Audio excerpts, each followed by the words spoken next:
Big it up, big it up. Yep. Hear my voice. Yeah. Here we go. Yeah. Here we go. Ooh, what is up, everybody, and welcome to another episode of the Casual Wrestling Community Show. If you are watching this on video, we are going through a rebranding of the channel, the Casual Wrestling Community Show, the CWC show for short. So we have new graphics, new intros. If you're listening to us, everything's still the same, except we're going to call the show a different name. This is the single greatest casual wrestling podcast on the internet. I am your host and still the Notorious pay-per-view champion, NerdyD. 46 days and counting, ladies and gentlemen. And joining me on the ones and twos, working the mics and cameras, is my better half, Level Up Lauren. What's up, y'all? Each and every week, we take a journey through the world of professional wrestling, all while learning from you guys, the audience, through your comments on social media. Make sure to like and subscribe to the show on YouTube. New name at The Casual Wrestling Show, or subscribe on your favorite podcasting network. We are on Spotify, Google Podcast, and officially on Apple Podcasts. Make sure to leave a comment or a little review to help us get inside of that algorithm. Just say what's up. Leave some kind of comment. It does help. Every little comment helps us just kind of grow our audience, grow the show, grow whatever. We're trying to do big things. Trying to do big things out here, right? Tonight, I will discuss my first and maybe only experience at an AEW live show. But first, I'm going to start off the show a little bit sad by saying rest in peace to the bad guy, Razor Ramon, a.k.a. Scott Hall. Thoughts and prayers to him and his family. Not going to give any more takes than that on this. I don't like death. I don't do well with death. I don't want to talk about death. So we'll just keep it moving right after that. We pay our respects and we'll keep moving and try and make this a fun show. So last week we put out a poll talking about what belt should become the official title of the CWC show.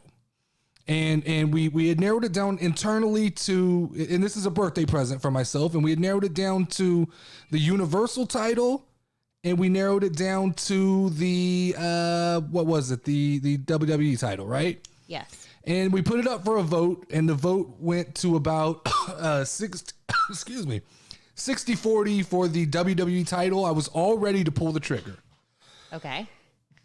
We were actually going to go. There's their new shop here in San Antonio, Texas, at Rolling Oaks Mall called the Wrestling Shop Trademark and Collectibles. It's a cool little store. It's got belts, got toys, got a little bit. It's got a ring inside. You can go watch actual wrestling going on. It's inside the mall. Dope store. But I was about to pull the trigger and either go buy it there or order it on WWE.com when all of a sudden, graphic 1, please. 2. Graphic 2, please. I caught wind of this. Somebody sent me this. There's a new belt rolling around Dallas, Texas right now. That's crazy. There's a giant belt that was on the back of a what looks like some kind of moving truck, obviously for WrestleMania 38, and it's driving around the city, and it's a new version of the WWE title. It features a little bit of blue instead of red inside the belt, which could mean a little bit of SmackDown, a little bit of Monday Night Raw. We could be getting a unified title. I've been told this by multiple people that we might be getting a unified title, and I didn't believe it. See, I dug my head into some of the news, and they kept saying they're not going to unify the title, but this belt doesn't exist currently, as is. No. This belt doesn't exist. Right, I've never seen the WWE Championship with blue. Now, could that just be a mistake? I highly doubt it, right? They don't make those kind of mistakes. No. Did this get unveiled too soon? Possibly. Did they think someone was going to take a picture of a giant belt rolling down the street? I assume they had to imagine it was going to happen. But now I'm nervous. Now I don't know. I'm not going to run out and buy a belt until after WrestleMania so I can see if this thing exists. This is definitely the belt we're buying, right? Yeah, for sure. I'm going to have the newest, latest, and greatest. I'm not getting an old belt, especially if they unify it. I gotta have the unified title. Corey is still our Notorious pay-per-view champion after going completely perfect at the Royal Rumble. Yes. like I said a minute ago, man, we got a new look, new name, new camera, new energy up in here. I'm refreshed, man. We're 17 days away from WrestleMania. That's fucking crazy. We're 17 days out, and we still don't know who Seth Rollins is fighting, apparently, but we'll get to that a little bit later. Just feeling re-energized. Here in the United States, we got some good news. This isn't wrestling, but this is just like, it brought my energy up, right? Okay. We found out that like the daylight savings time may not be a thing anymore. There's a bill going through. It's the Senate or the House or one of those branches of government. They voted, they passed it, and now it's just got to kind of make its way through the rest of the government. But come 2023, we may not have daylight savings anymore, or it may be permanent. I don't fucking know which one is the appropriate way to say that. Just give me more light of day. But we get more light. And so I'm excited. I'm hyped up about that, right? Yes, sir. All right, so last week I shouted out somebody from our TikTok, and in normal NerdyD fashion, I shouted them out and had no fucking clue who their name was. I just threw a shout out. Luckily, they caught whiff of what I said and kind of took notice, but it's like they shout me out, I shout them out. We're kind of going back and forth. But the name on TikTok was Street Beefs Prince KT, okay? Okay. So Street Beefs Prince KT, I started out by... I believe he followed us at some point. I went in, just everybody who follows us, I go in and I investigate your content. I like to see what you're about. Are you somebody we could work with? Are you just a cool person? I go in, I kind of investigate and I look around, and I immediately just kind of caught good vibes with this guy, right? Yeah. Just kind of got good vibes. His videos were fun. Everything seemed fun, right? Then we had a couple interactions, and then I come back to it, and I re-go through his content, and I find out, I look, there's like backyard boxing, street beefs. He's got videos of this. I didn't realize he's the fucking guy doing the boxing. Oh, shit. This guy's in street beefs. He's back here throwing hands with people. He's starching people. So I took a fucking deep dive at about 2 a.m. the other night, where I just went down a rabbit hole of Prince KT street beef fights. Dude is nice. He's nice.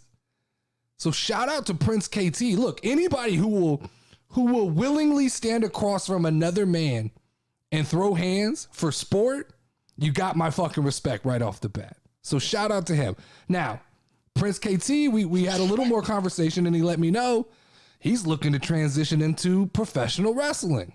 Okay. So whatever we can do to help out Street Beefs, Prince KT, let's do it. Let's get behind him. We don't have a huge audience. We don't have a ton of audience. It looks like we got like 120 people who consistently listen to this show, which is fucking crazy to me, right? Yeah. There's 120 people.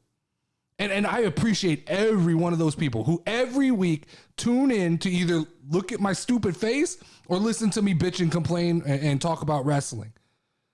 I always laugh when people are like, oh, it's only 120. I'm like, dude, it's 120. Yeah. There are 120 people who pay attention to what I say, and I appreciate every fucking one of them. Some of them more than others because they're nicer, but I appreciate every one of them. And I want at some point after WrestleMania, after kind of our outside of this podcast life slows down, I want to get Prince KT on the show and just chit chat. Seems like a real cool dude. Seems like somebody who'd be a lot of fun to talk to. I want to start getting, I want to get outside people involved in what we're doing. I'm excited, right? We got a segment coming up here tonight with Jay Knows Wrestling. Yeah. And I'm excited about this. I'm glad we finally figured out some way, and I think it's just the beginning of what we're going to do with Jay. All right. Let's talk about the Notorious March Madness theme song brackets. Round 1, the SmackDown division. Round 1's over. There were 8 matches. First round, no big surprises. It's kind of what I expected. But when you're going 16 teams or 16 people, you get a little bit of a feel. I tried to mix it up and not put too much excitement in the first round. We had Roman versus Shotzi. Yeah. Roman blew her out 74% to 26%. All right. We had Charlotte Flair and Shinsuke Nakamura, which I assumed Shinsuke was going to win this, but didn't see this big of a gap at 83% to 17%. Okay. We had Naomi and Drew McIntyre. I mean, music-wise, I get this. Drew's got a pretty dope theme song. It's more memorable. Yeah, her entrance is cool as shit. I agree. Her theme song is me. 67% to 33%. This one was funny. Natalia versus Madcap Moss. I'm not even sure I know what Madcap Moss's personal theme song is. I don't know his theme song. Like, I don't know what I've heard it because I remember the other day seeing it and I was like, oh shit, interesting. He's got a song. I'll have to go look it up. I know Happy Corbin's, but and I noticed in doing this tournament, there are people I've left out. Mm-hmm. And so in the 4th division, when we get there, yeah, I'm going to reinsert those people into the tournament. All right. So that's just going to be a mishmash because obviously Happy Corbin's not in this. Yeah. And he should be. We have New Day versus Sheamus. New Day 70%, Sheamus 30%. Sheamus got more than I thought he would. And this was actually made before Sheamus's crew took out Big E. Sasha Banks versus Big E, 72% to 28%. That surprised me just a little bit. Nah. Not that Sasha won, but just the gap in which she won. No. You don't like Big E's song? No. I mean, Really? not in comparison to Sasha Banks. Sasha Banks' song is like memorable. Everybody knows what it is. I like Sasha's old song. I like the old version of her song. I don't love the Snoop Dogg version. It was good for a moment, but I think I'm kind of tired. I'm ready to go back to Don't you talk about Snoop that way. the original. Usos versus Ricochet. This was our closest matchup of the first round. Okay. And we got the Usos with 58% moving on and Ricochet with 42%. We, last but not least, we had Xavier versus Sami Zayn. This one I thought could be closer. I actually really, really, really like Sami Zayn. And this may have been the only one where I personally would have voted different. Okay. Even though I love Xavier Woods, one of my favorite wrestlers, Yeah. I would have voted Sami Zayn here. But Xavier won 68% to 32%. So that means in the second round of the SmackDown division, we have Roman Reigns versus Drew McIntyre. It's getting dicey now. Ooh. It's getting dicey. That should be good right there. All right. We got Natalia versus the New Day. I think I could call that. We got Sasha versus the Usos. I assume I can call that. Then we got Xavier versus Shinsuke Nakamura. Easy. Okay, you're calling that easy? Yep. But so this is going to drag out farther than March, I've realized, because it needs time. So this may be a 2 or 3 month thing, but I'm going to give it the proper amount of time because we got to get through 4 divisions of this thing. Yeah. We've got SmackDown, Raw, AEW, and then the last one is free agents, couple New Japan Pro guys, Okay. couple like authority figures from WWE. All right. And then anybody that I accidentally left out when I was trying to come up because it was hard to sit and, Remember like, everybody? to go like, Yeah. well, I need 16 from SmackDown. I need 16 from Raw. Like actually when I look at my Raw list, I left Brock Lesnar out completely. How dare you? So he'll be in the extras. Cool. All right, let's get into some overreactions from this week. Lauren, Yes. I discovered a new internet show podcast. What do you, I don't know what you refer to this as. It's kind of like what we do. All right. It's officially WWE, but I discovered the Bump. The WWE Bump with Kayla Braxton and 2 guys, I don't know their fucking names. Her backups. But it's a show where every week they bring on a WWE superstar. It's Wednesdays at 10 o'clock in the morning, and they talk and they go and you just kind of get to know people you didn't know. And I've rather enjoyed it because it's given me a deeper dive into certain superstars who I wouldn't say I disliked them, but I didn't even really care about them. People like Rhea Ripley was on 2 weeks ago and kind of got a newfound respect for her. Doudrop was on last week. And, everybody's wrestling character is one character. And sometimes I don't, not identify, but I don't click. Like, they don't register with me. Like Doudrop. Nor is that character supposed to register with me, probably, right? Yeah. But then I see her on the Bump and I see her talk and say things about how she came up or what's currently going on, or she's just kind of a good person. And it makes me go, oh, cool. I like Doudrop now. I really like Doudrop, and I have a harder time hating on her. It's one of the problems with this show, right? I started off hating on everything, and I'm starting to embrace everything. So there's not as much for me to bitch about. But this week, this morning, actually, because this is Wednesday, KO was on the show. I haven't watched it yet. I'll watch it tomorrow. I'll give my thoughts on that next week. But every week we're going to kind of start off the overreactions just talking about who was on the bump last week. Yeah. Because I think, everybody should go check it out. It's a good way to kind of just learn more about. And they kind of recap what happened. Yeah, I think Nikki Bella was on last week. Who else was on? Dewdrop. Austin Theory was on. Austin Theory was on 2 weeks ago. Yeah. And then some Olympian girl. Yeah, it was on a couple weeks ago. Yeah. But on to SmackDown. I know I'm beating a drum here. Is it beating a dead horse? I'm beating a dead horse. But I'm going to shout this from the rooftops. Am I the only one who feels like Brock Lesnar versus Roman Reigns? They've sold me, right? It's got the big fight feel. They've done their job. WWE, for as much as WWE gets wrong, I feel like they've sold me on this one. I do believe. Week in, week out, they've tweaked it enough. I feel like it's got the right amount of time. It's had a long story, and then it's got a short story built into it. Both story arcs are there. And this week we saw Brock Lesnar come out looking for Roman Reigns, pissed off, say he threw his fucking title at Pat McAfee, which I love, right? I like the idea of Brock being like, this isn't even about the title anymore. Yeah. This is it's starting to feel a little real. It's starting to feel a little bit real, right? Now, it is real. But when it starts to feel real, that's when it gets fun. And I know it's not real because I know there's respect between these two guys. I've read it in numerous articles. But when it starts to feel real is when it gets real fun. And it does. And Brock made it feel real by throwing the title, by chasing after Paul Heyman. One thing I'm going to say, I feel sorry for the extras who are in the back when Brock Lesnar's like on a mission and like throwing chairs at people or running through and knocking people into different things in the back. Like when you show up for Friday Night SmackDown and like, here's what you're doing this week. You're going to stand in the back and Brock Lesnar's going to run as fast as he fucking can. And he's just going to run you over at some point. And he's probably going to slam you into this table as he goes by. What the fuck did I do? Why are we doing this with me? I don't deserve this shit. So I feel bad for those people in the back. That sucks, right? But when we talk about main events, right? We talk about Brock Lesnar and Roman Reigns. Mm-hmm. I think it shines a glaring comparison on what we're getting Saturday night at WrestleMania. Yeah. I'm not sold on Charlotte Flair and Ronda Rousey. I'm not sold on that idea. It's missing something. Mm-hmm.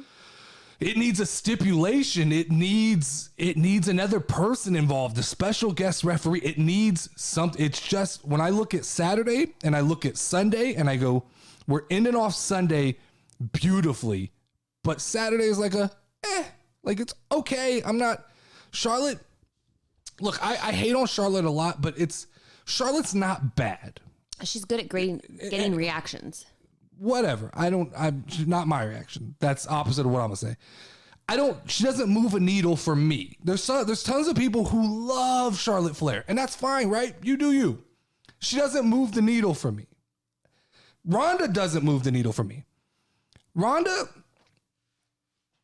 just Ronda, right? She's better seen and not heard from a standpoint of when she talks, her emotion level, she's not an entertainer. I agree. And you have to be an entertainer to sell the main event. She's great when she goes out there and beats somebody up. But she's just, when that's not what's happening. So I don't know, man. I talked about it, and I don't want to keep beating the same drum week after week, but we are headed into WrestleMania. This is what we have to talk about. They need something. That match is missing something. Now, we went through a whole SmackDown again without Roman Reigns. And I don't understand this. I don't know that that's a good idea. I don't believe that's a good idea. When AEW makes an effort to make every show memorable, I think that's the effort they make. Like when AEW goes into a show, I do believe that the thought process is we want everybody who watched and was there to leave with a memorable moment. Yeah. SmackDown's kind of pulled back and done the opposite and goes like, we'll just keep Roman off the show. And maybe the effect worked, right? Because it got the reaction out of Brock Lesnar, but is it good? 2.5 weeks out from WrestleMania to not have your A-star player on the show at all? I don't think in so. any form or fashion. I don't love that idea. It doesn't seem like the best way to run your. Now, like I said, I'm sold on this, so I'm gonna roll with it. But just like thinking practically, I go, man, I don't know that I would have Roman Reigns miss any shows going into WrestleMania. I would want him in front and center for everything moving forward.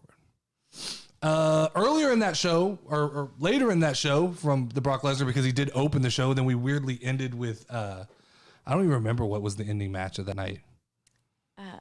Girls? Was it Charlotte and Ronda or something like that? I think it was Charlotte and Ronda. I don't even remember. That's why I don't like. You were like, is that the end? And I was like, yeah. I don't love that pacing, but we did get to see Pat McAfee get a little bit of payback on Austin Theory, right?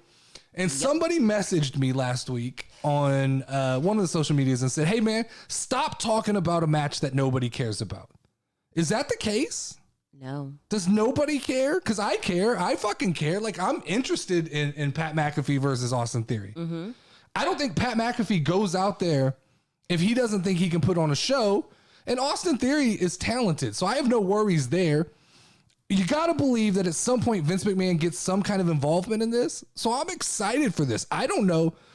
Pat takes bumps. He jumped off the table.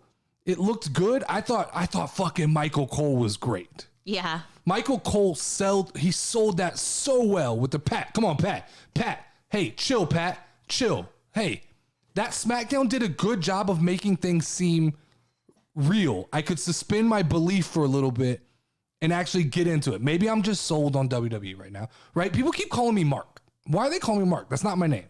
My name's not Mark. Stop calling me that. It's not my name. That's not my name. It's not my name.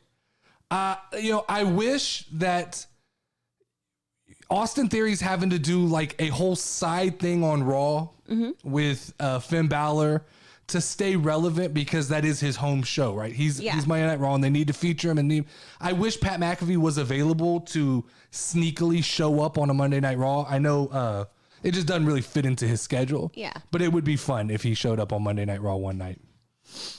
Let's talk about Monday Night Raw, though. Bianca and Becky, they got a nice little thing going on there. I like that better than I like Charlotte and Ronda. And maybe that's just me. I'm a Bianca fan, but they're definitely trying to mute each other. I mean, and like literally mute each other. So apparently Bianca fractured Becky's throat at a house show, and then it looks like Becky put a chair around Bianca's neck and ran her into a ring post and tried to mute her. Lots of throat fracturing going on. Yeah. It seemed a little sketchy, right? Like when you feature that thing at the beginning of the video game, in the beginning of the show, don't try this at home. Mm-hmm. That's some shit you shouldn't be trying at home. Don't put a chair around your neck and run into a pole. Definitely. That'll fuck you up. So I don't know if you caught this during that match. What? And Becky's kind of hinting, it feels, maybe I'm wrong, it feels like Becky might be hinting that Bianca's hair's on the line in this match.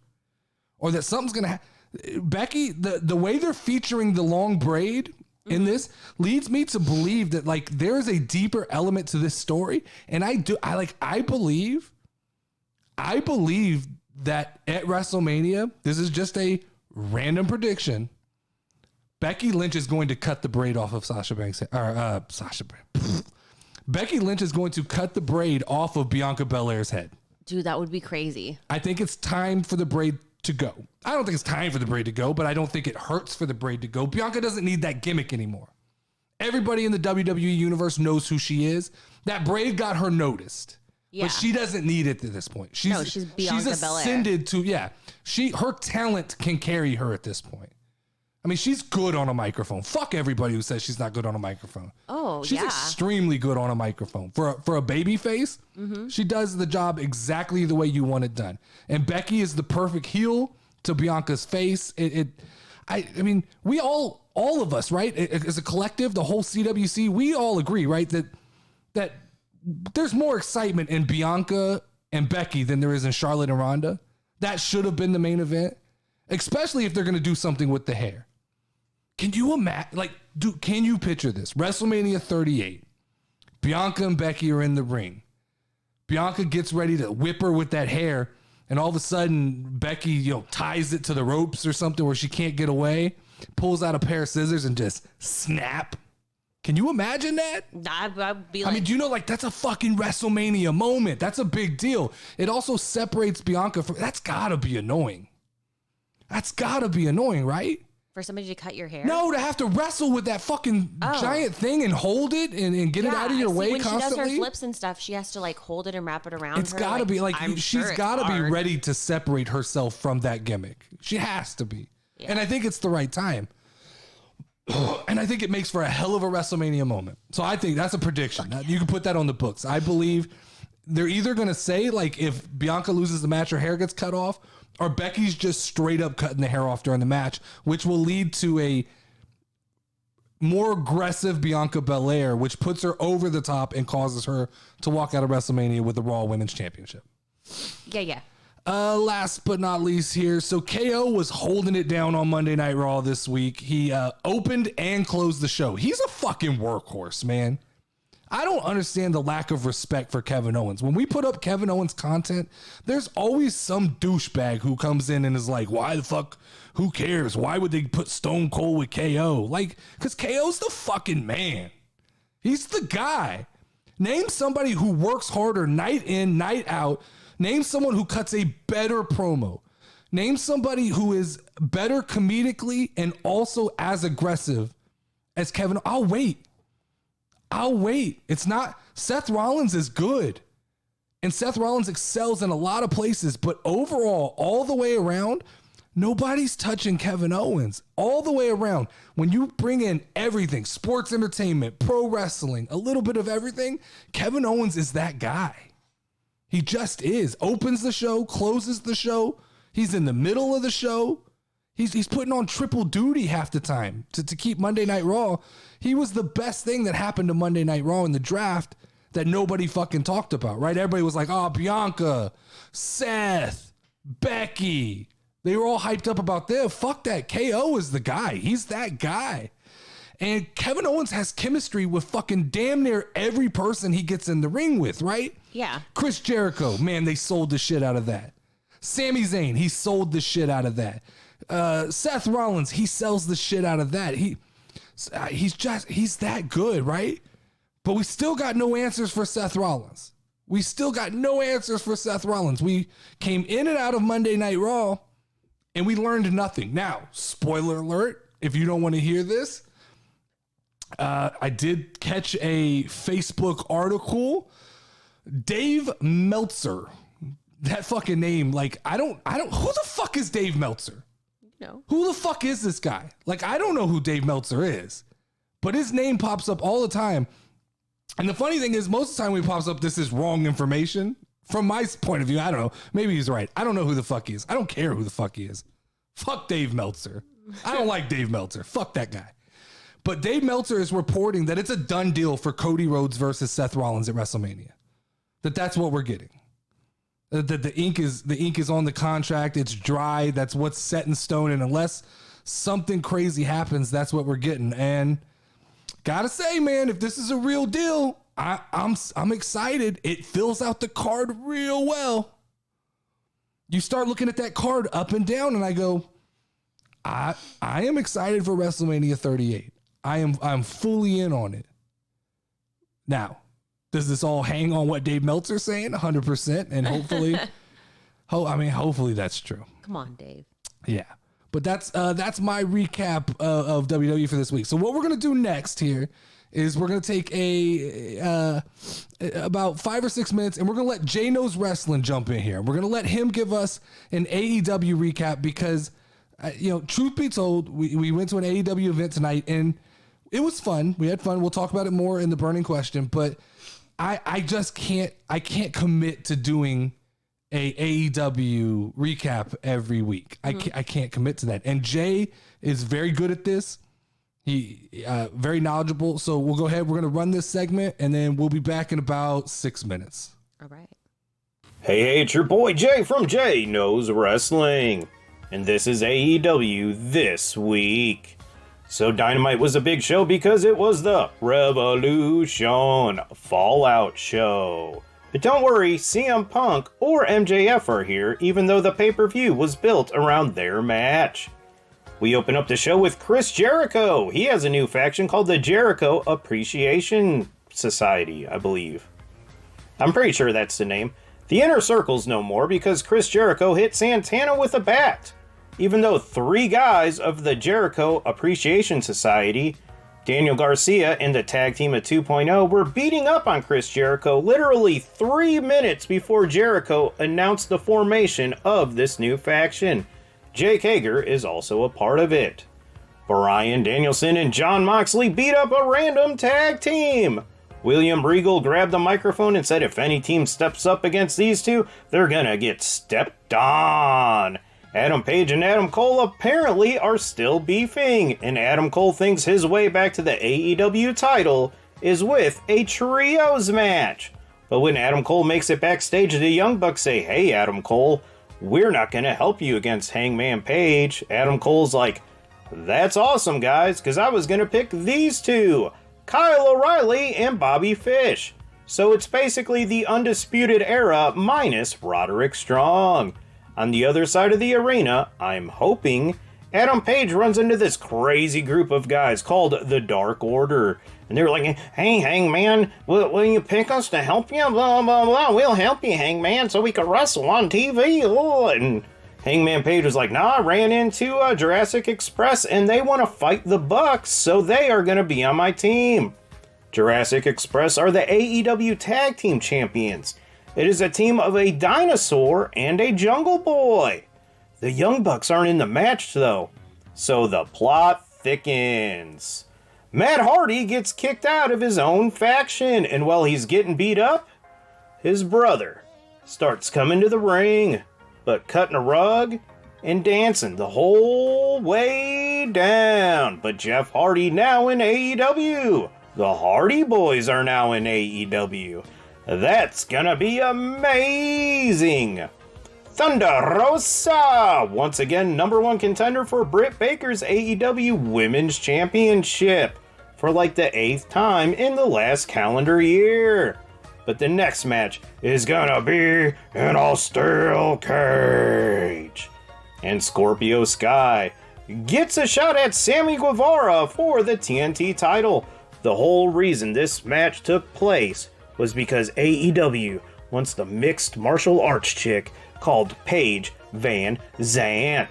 Scorpio Sky wins the TNT title, and then Paige Van Zant comes to the ring and they all beat up Sammy Guevara. Sammy Guevara's real life girlfriend Ty Conte tries to come down, but Paige Van Zant beats her down and signs her AEW contract on Ty Conte's bootay.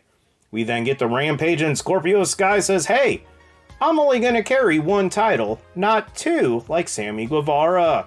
I feel Sammy Guevara held 2 titles because he was like, "Hey, Cody, if you come back to AEW, you could have one of these titles. Come back, guy. Will you please come back? You can have one of my TNT titles." But Scorpio Sky don't care about that shit. Keith Lee wrestled QT Marshall. Is it just me, or is it weird to see 2 guys over 6 foot, 250 pounds at the same time in an AEW ring? After he beat him up, Aaron Solo came into the ring and Keith Lee disposed of him. Then him and Nick Camarato faced off and he clotheslines him out of the ring. Then Powerhouse Hobbs and Ricky Starks attack Keith Lee and beat him down. Mercedes Martinez won a match, I think. I can't quite remember. And Sheeta, she used to be an AEW World's Women's Champion. She's upset with Serena Deeb. Serena Deeb's been doing these 5-minute challenges and knocking fools out. And then we close the show with the AEW debut of Swerve Strickland, which was pretty good against Tony Nese. Tony Nese was a step slow because he's been wrestling lesser talent on Dark and Dark Elevation. But Swerve Strickland, which you may know him as Isaiah Swerve Scott from NXT, looked amazing. And that was this week in AEW. All right, he fucking killed that. Yes, He sir. killed that. I love that. you don't know, because I asked him a couple days ago. I said, "Hey, would you like to do this?" Or he kind of reached out in the comments of our video and said, "I could do the AEW corresponding thing for you." And then I reached out to him. I said, "But if you're going to do this, I want you to do it how you want to do it, and I want you to put your spin on it." And he definitely did. He fucking killed it. Like, he understood the assignment. Yes, sir. He nailed it. I want to make that, like, that has to be a weekly thing. We're going to have to get him to commit to doing that every week, because I fucking loved it. You have to understand, who Jay is. And if you know his content, then you get it, right? He's a guy, like, at first, if you try to take it too seriously right off the bat, it's weird. But then, no, I mean, it is, because, like, he says a lot of things and they, like, head scratch, right? And then when you, like, there's levels to this podcasting shit or to making content, right? Yeah. And he gets it, and he's on a different level, and he's actually, like, super fucking knowledgeable and about funny. wrestling and very funny. Funny's not a question, but he's super knowledgeable at this thing. So I like, I love that. I love that we're able to do that. And I hope we're able to, like, to do more things with Jay in the future, especially, but that I want, like, a weekly thing. This was a question. Now we're moving on from that. I wrote this down while he was doing that because it made me laugh. Jay gets a lot of hate, as do all content creators, right? Okay. And sometimes I wonder because I don't have my pulse, my thumb on the pulse of this, but, like, am I a good guy in the world of like wrestling podcasting, or am I a bad guy? I don't know where I stand, right? Because I want to say, like, sometimes I just immediately want to go, like, I'm the bad guy, right? I'm the voice of the voiceless. I come in and I'm disrupting things, but then, like, maybe I'm the good guy. I don't know. We'll make a poll. Maybe we'll make a poll, right? But then, like, I start thinking, like, but then there's guys with, like, green beards, right? And they obviously, the guy with the green beard has to be the Joker, right? Yeah. Does that make me Batman? Definitely. Am I Batman of the wrestling podcasting For sure. world? Look at you wearing black I am now. fucking Batman. Like, that's a lot of responsibility to put on me if you're going to tell me I'm the Batman of professional wrestling podcasting. You saved the wrestling world of one. Oh, man. Day at This is like a time. whole nother fucking level we're going to have to take this to. I might have to get me a mask and a cape and things and just straight up Batman it, For sure. I did come in as the savant and save the TikTok wrestling world. That's true. All right, let's get into the dirt sheets for this week. There's a new overlay that you're going to click us to, and then you have to change your internet source there to go to your internet thing, or else you're just going to show everybody your notes, which you did. Hey, it's your boy Jay from To the video. Oh, no. You're struggling on the ones and twos. I gave you a bunch of new things to do here. We tried to up the quality of the show. Go to the first news story. They're in order. I put them in order for Oh, you. you want me to already? I was going to open it up as we were talking. Nah, I just put it up there. Put it up there. There you go. Oh, but then you can't read your notes you've made. Are you nervous now? Yeah, you've got. All right, go back to your notes then. Go back to your notes. Don't call me out like that. I've got a method to my madness. Go back to your notes then. All right, so I said early on when we did the show that I don't like dirt sheets. Yeah. And I don't like sifting through the dirt sheets. I don't like reading the rumory, grimy news. I'm okay with getting, like, the occasional Facebook article, or if I'm scrolling through and I see something interesting, I'll click on it. But I don't like the dirt sheets. I don't like to directly go into websites that tell, but I've had to for this podcast because it makes for a form of content, right? Mm-hmm. But you have so graciously told me that you will take over that job for me, because it is hard to prepare for this show every week. It is a lot of work, even though it may seem like I'm just fucking making this shit up as I go. There's a lot of preparation that goes in this, and you've offered to take over that part and then report to me the news stories that I probably haven't seen, right? So that way I can just kind of react and tell you my thoughts and feelings on it. So I think you this week you have 3 news stories. Uh-huh. All right, let's go ahead and get it right in. What's story number 1 from you? All right. So you know how Big E broke his neck last week, right? Yeah. So we saw that. We watched it. Yes, we did. Well, so there's this doctor now that's saying that there's a probability that he'll never wrestle again. There's a doctor saying that Big E will never wrestle again? Yep. They're saying Now, I that didn't he'll hear never... that part. So this is his doctor or another doctor? No, it's just another doctor. Like, a doctor came out and basically said that there's a possibility that Big E would never wrestle again with injury that See, he that's got. that's the shit I don't Remember, like to not hear. his doctor. This is just But a it's doctor. another doctor. But Yes. I don't like that. That bothers me because you never wish this kind of shit upon somebody. And fuck for Ridge Holland, motherfucker. And I don't want to be mad at him, but I am a little bit mad at him because Big E I feel like he was just starting to figure it out. You know, he had his first title run. I think he would have took the notes from that, gone back and retooled and came back. I think everything that us as like internet commenters were saying, we were all fucking wrong. Or not all, but I know I was, right? I said, Big E's got to get more serious and more aggressive. Yeah. When the reality is he probably should have just laid into the comedy and been a comedic champion. Yeah.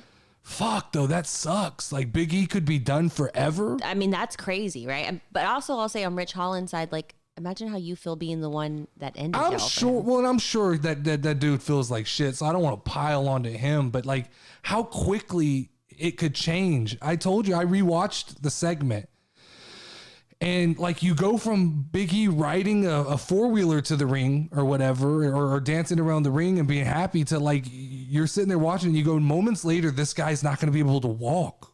Yeah. Moments later, this guy's going to be in the hospital and not be able. Oh, that's kind of shit makes me sick. I saw it on Twitter and it was just like, oh my God. Like that was my first I won't rewatch it. I won't rewatch it because all I need to see is that kind of shit. I don't like in pro football when they show you an ankle sprain over.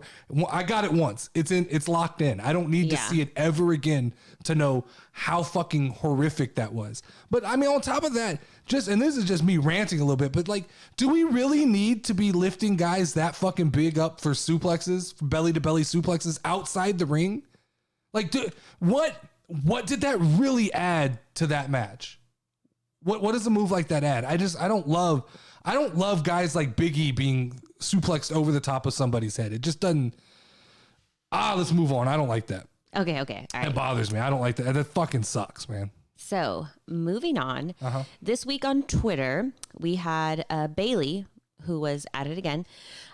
She posted a tweet with free agent and the, what is that little thing? Like I saw the tweet. Sundial? It's an hourglass. Hourglass. Yeah, I saw this tweet.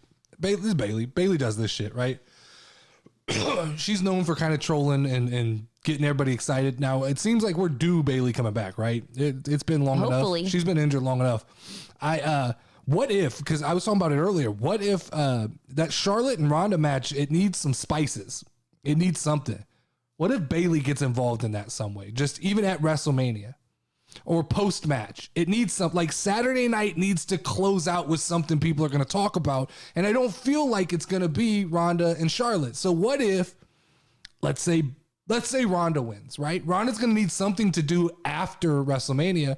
What if Bailey comes out and attacks her? That makes sense, right? Doesn't that make sense? I mean, because Bailey is better as heel. And if Ronda's the face, she wins the title. Charlotte can take a well-deserved break. I mean, that would definitely be a good surprise. I don't know. It would get people talking, right? I mean, it would get people talking if Bailey returned Saturday night at WrestleMania. Yeah, I definitely think WrestleMania always needs some sort of surprise, and that would be a good surprise. And Bailey's got to be on SmackDown, correct? Because if we look at the rosters, there's no room on Raw. Raw's got Alexa Bliss, it's got Becky, it's got Bianca. Sasha, right? No, Sasha's SmackDown. SmackDown? But SmackDown's got Ronda, Sasha, Charlotte, and then outside of those three, there's not a big name. I think Bailey fits in there. I think Asuka fits in well on Raw, and I think Bailey fits in on SmackDown. Yeah, where's Asuka at too? They'll come back. I think like there's no reason to insert those people pre-WrestleMania because all your stories have kind of been laid. The foundation has been laid the last couple months. Yeah. So you can't just start sprinkling in new people like, oh, here's Asuka for no fucking reason. Yeah, so all of those people, you tend to like the Monday after WrestleMania tends to be more fun than even WrestleMania because that's where everybody comes back. There's usually some big surprises. Someone from NXT's called up. That's my favorite night of the year is the Monday after WrestleMania. All right, what do you got for your third story? All right, so story number 3. So WWE is getting into the NFT game.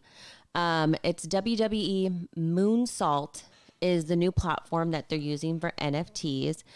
It'll be the official marketplace for WWE NFTs, and it will be dropping soon. Stephanie also was commenting about the whole metaverse thing and at their fourth quarter earnings call. But she basically said, we are absolutely exploring the metaverse as an opportunity for WWE, especially as it unfolds that this is really where more and more people are going to be coming to connect and socialize.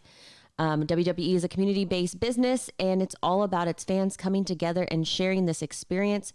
We think that there are huge opportunities to expand upon this in the metaverse itself. All right. This is the future, right? I mean, NXTs and cryptos and things like that. I mean, this is the future. Yeah. It's interesting. WWE has to get into it. They usually lead the way in technology, and those the NBA ones did extremely well. Apparently, the NFT packs where you buy like certain plays and players and things like that. So it feels like WWE is going to fit right in with that. I'll probably buy one, just because it's just for fun. I don't know. I don't understand the value of them. I don't understand what I'm getting, but I think it would be cool to own, like you own a piece of history, kind of. It's almost like the ability to buy history, because right? NFTs are like one in a. I like believe so. I am not an NFT expert, and somebody can jump in and help me out here. But I do believe that like you are buying a moment. So like, let's say for instance, Bianca Belair's hair gets cut off at WrestleMania. Yeah, and you could buy that NFT, and you own that moment, and you own the rights, not necessarily to the footage, but I think you own, like you can display that as something you own. Yeah, man, that's cool. I mean, I don't understand the name Moonsault. I guess there's something there. Maybe it's a metaverse thing. I've been flirting with the idea. I want to do a metaverse podcast, a special event in VR, a podcast where like you can, you're here with me. like a meet and greet. No, like a podcast, like an actual show, either with like an avatar of myself. Yeah. Or some kind of 3D camera doing it. But yeah, this is like Facebook and all this shit there. The metaverse is real. There's like, this is going to be one of those things that we talk about years later and be like, you said it was going to happen. I'm still waiting for like, I know you can kind of do it on the Oculus, but I'm waiting for like when you can buy a ticket to WrestleMania in VR and watch the entire show from like the first row.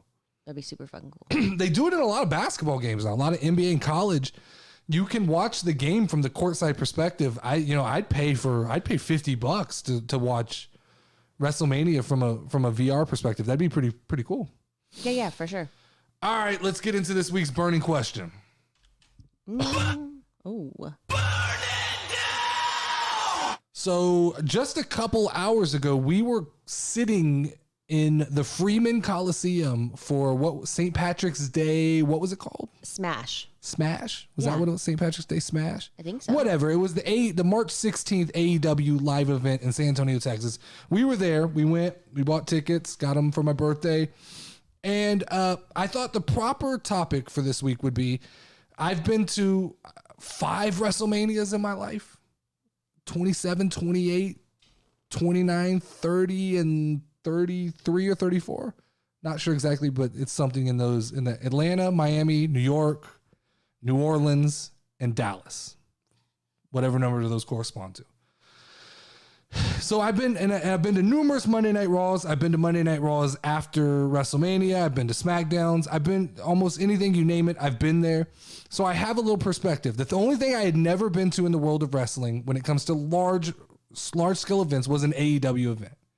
And tonight we were able to go. Now, yeah. I know this is a little skewed because the place was full. It was completely jam-packed. One didn't look like there was an empty seat in the house, which I know isn't common for both WWE and AEW.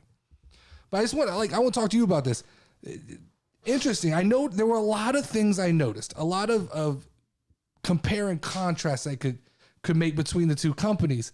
The first thing I noticed about the difference in going to a WWE and an AEW event was the scale of the production. And you know me, that's kind of my jam, right? Yeah. I tinker and I put together cameras and lights and AEW it's a very bare bones operation. If you see the setup, the television boards and things like that, it's a table, man. And it is in Freeman Coliseum, which is a smaller arena, and there's a lot less lights and a lot smaller pyro and a lot smaller video screens. But I will have to say, when you get in there in person, it does the job, man. Mm-hmm. Their setup looks good. And they do a good job. And you mentioned this to me. AEW does an amazing job of using camera angles to make it appear so much larger than it is. For sure. Because when you're there, it definitely looks small. The stage is small. The ring, the side of the ring looks small. You got the cage that surrounds it is definitely not as big as like a WWE barricade. Yeah. So there are definitely different comparisons to make. Now, having said that, one thing I did notice, one big thing I noticed, and this is talked about a lot, but until you witness it in person, the AEW crowd, there is an energy inside of that building that is not present at WWE events. And I'll go on record. I still, like, after all this, I'm going to say I get it. Like, I get the AEW vibe now. I get why so many people like AEW, and I still don't give a shit. Like, that's my feeling. I'm still not going to be a fan. I'm a fan. I'm not going to be a hardcore fan. I'm not going to watch every week. I understand the vibe it gives off, and it's not for me, right? I like the lights, the cameras. I like the pyros and things like that. But the energy inside that building, boy, it's crazy. Adam Cole, it's crazy when Adam Cole comes out. And I'm not going to go over what happened in the show. We'll leave that to Jay. Jay's good at that. Jay will do that next week. He'll talk about it. I'm just going to talk about my opinions of what was going on in the building. WWE crowds, they tend to be quiet, right, for a long period of time. And then one guy starts to chant and everybody catches up and picks up.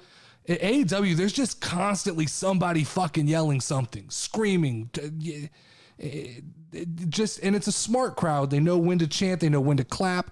I have nothing but good things to say about it. I don't know the vibe you took away, right? I mean, when you're there in person, the pacing is different because there's not so many. WWE has so many breaks in between and video packages. And AEW kind of keeps it moving. Now, when you're a smaller company, you don't have the advertising like WWE, it's easier to do that. But the takeaway I got was I came in with low expectations of AEW. Not a fan. I keep saying not a fan. I am a fan. I'm not a consistent fan. Okay. And the vibe I walked out with was it was extremely well put together show. Now let's talk about Tony Khan, because I have thoughts on Tony Khan. And I've always made fun of Tony Khan. I call him Tony Khan Man. I think Baby that Khan. I think that he's eccentric. I always got a surprise. This week's gonna be a bigger surprise than last week. So I got to see Tony Khan first time, got eyes on him in person. He came out, he did a little opening spiel about the show. Tony Khan's a cult leader. That's what he is. I mean, and I mean that as a compliment, right? Tony Khan is a cult leader. He's fully sold on this idea he's running a wrestling company. And unlike with WWE and Vince McMahon, where I feel like it's business first and love for the sport second, like this explains so much to me about why AEW operates the way it does. I don't really think Tony Khan gives two fucks about the business of professional wrestling. And that's a good thing for AEW, right? Yeah. Tony Khan, I used to say this in a condescending way. Tony Khan is a kid with a toy box full of wrestlers, and he likes to take them out and play with them, and he'll buy every new toy that becomes available. I used to say that in a condescending way. Now I'm going to say it. I continue to say it. The analogy fits perfectly for Tony Khan. The difference is, like, he's really enjoying it. He's enjoying what he's doing. You can see the passion when he speaks and the excitement, and he's genuinely happy for his wrestlers when they do well. And that showed through. And so while I fully expected to come on here tonight and just shit all over AEW, right? It's too small. It's a piece of shit. The wrestlers and this and that. Like, it was a good time. It was fun. Yeah. Is it a WWE event? No, by no means. Does the analogy of pro wrestling versus sports entertainment mean more to me now? 100%. I get it. I do. I understand. It's the lights, the cameras, the fireworks, the characters. AEW relies more on the history of the wrestler, the things he's done in the past that have brought him to where he is and his relationship with the crowd. Adam Cole can come out and he can get the crowd excited just based on his theme song and this. Like, they don't really have to set up much of a story for Adam Cole. Now they should, and I still will disagree that AEW storytelling, it doesn't work for the casual audience. The casual audience needs you to hold their hand and say, this is the story. A lot of times I see like Keith Lee, he's fighting with like 3 different people, and I can't identify what is the feud that they want me to focus on. Yeah.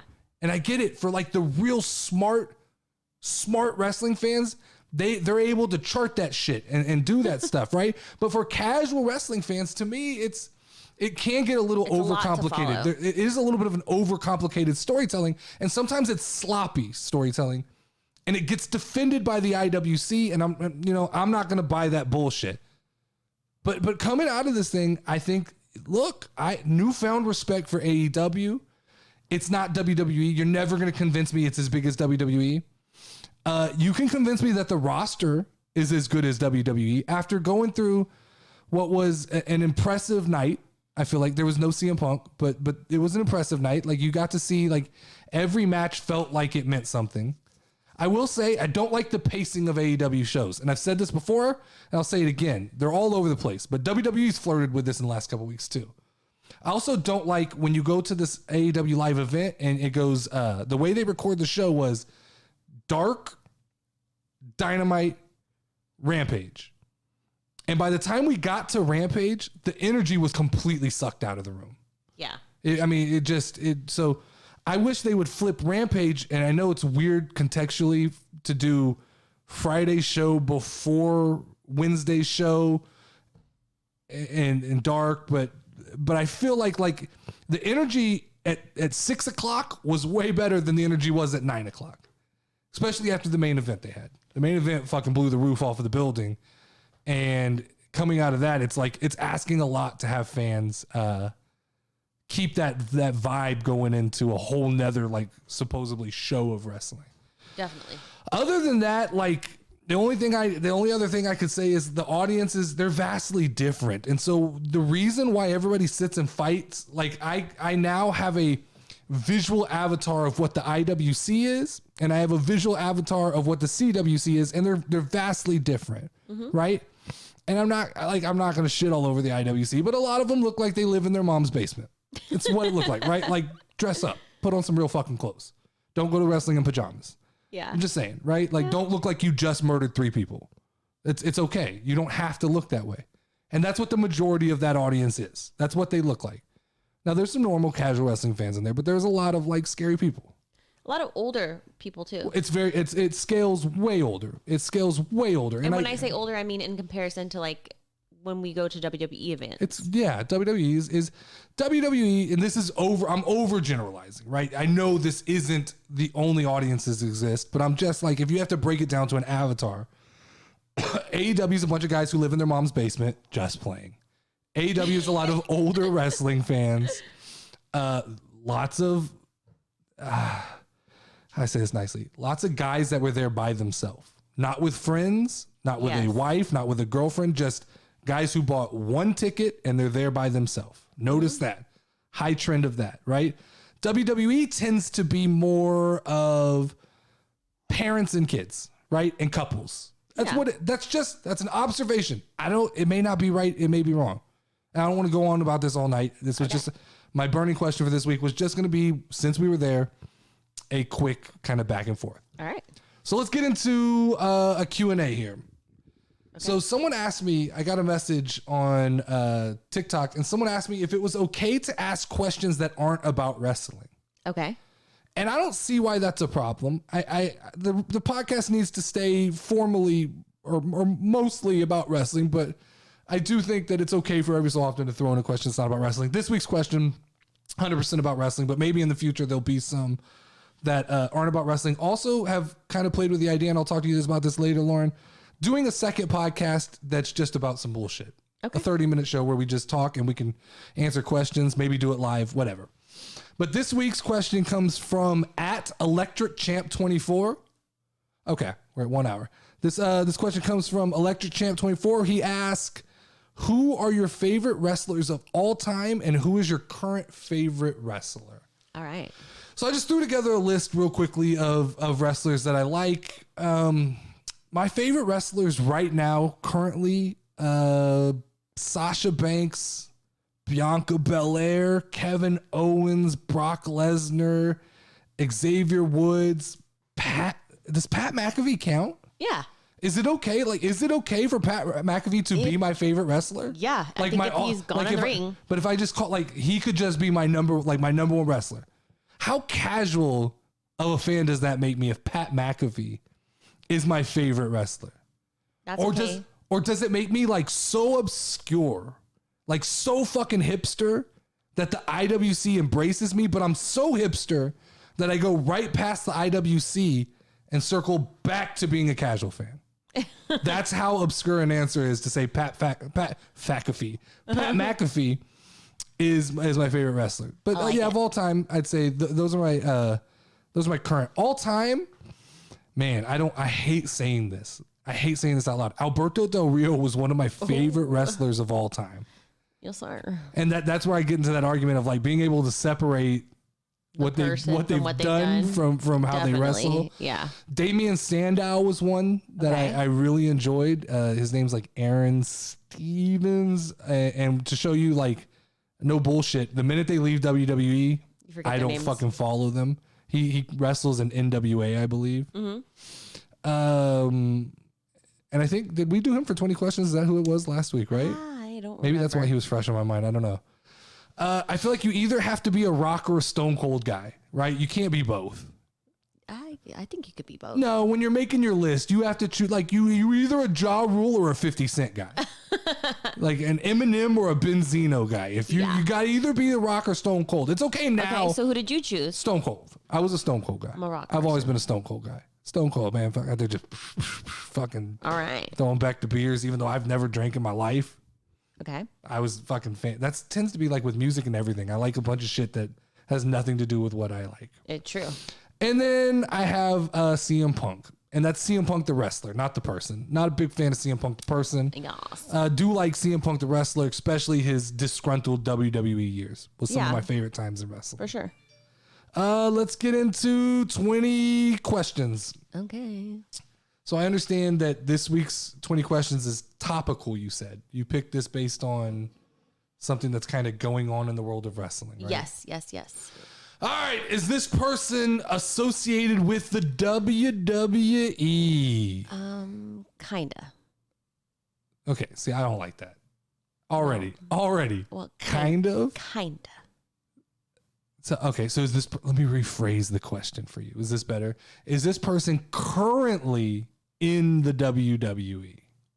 No. Okay. So it's kind of associated with WWE, but not currently in the WWE. So does this person still wrestle currently? Yeah. Okay. So then that means this person's moved somewhere else. So is this person an AEW wrestler? Yes, they are. Okay. So this means this has to be a person with crossover, a former, so that now we get all the transplants, the Keith Lees, the Adam Coles. How do we break this down? Here's a fun one. Was this person on the current episode of Dynamite that we just attended a few hours ago? Yes. Okay, so this person was on. Okay, so that Keith Lee. Now, mind you, Keith Lee was not on. Yes, he was. He was featured. I take that back. There was a segment where he was featured. So, okay. We can settle this down. Has this person ever been a world champion? Yes, they have. In AEW? Yes, they have. So at least two people. I'm down to two people here. This was a little bit of a hack there I used to get to this, but it's either Jon Moxley or Chris Jericho. Okay. And the simplest way to break this down is this person the greatest wrestler of all time? Okay, well that's like a subjective question. It's not though. Yes, it's it not, is. It's not subjective. It's simple. Is this person the greatest wrestler of all time? I'm not going to answer that one. I can't answer that one. It's subjective. So move. Next question. Is this person in charge of a faction? Yes, they are. So this is the greatest wrestler of all time. This is a subjective question. This is the GOAT. Is this person the GOAT, Chris Jericho? Ding, ding, ding. There's only one right answer to that question that I asked. Is this person the greatest? Like, I won't accept any other name as the overall greatest wrestler of all time. Fucking fight me about it, right? I don't care. Chris Jericho, longevity, Undertaker, I'll make the argument. Okay. I'll go stat for stat, Undertaker and Chris Jericho, but I feel like nobody's done more in more companies. When you talk about a guy who took WCW, he was in WWE, he went to New Japan Pro Wrestling and put on some big shows, and he basically built AEW on his back. He carried it, and now he's doing some new shit that's just like, once again, Jericho reinvents himself, and here we go. He's the greatest of all time. And yes, Mr. WWE guy, my favorite wrestler of all time, is an AEW guy. But this has been another episode of the Casual Wrestling Community Podcast. Make sure to check us out every week on YouTube and your favorite podcast network. As always, I am the Notorious NerdyD. That is Level Up Lauren, and you can ring the final bell. Ding, ding, ding, ding, ding, ding. Notorious.